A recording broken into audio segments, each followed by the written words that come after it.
बिस्मिल्लाहिर्रहमानिर्रहीम। आज का जो हमारा टॉपिक है जी ये है जनरल एमसीक्यूज़। और जनरल एमसीक्यूज़ जो है ये पोएम नंबर 14 के हैं और पोएम का टाइटल है my neighbour friend breathing is last.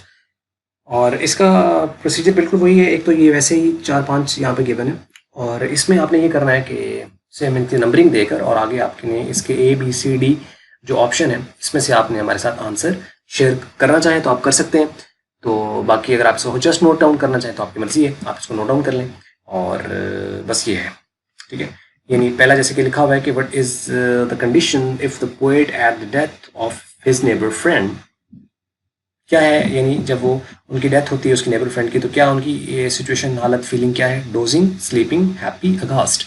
तो ठीक है, बस ये थी आज की वीडियो। और अगर आपको अच्छी लगी है तो इसको आप लाइक कर लें और अगर अच्छी नहीं लगी है तो इसको आप कर लें डिसलाइक। वीडियो देखने का आपका बहुत बहुत शुक्रिया।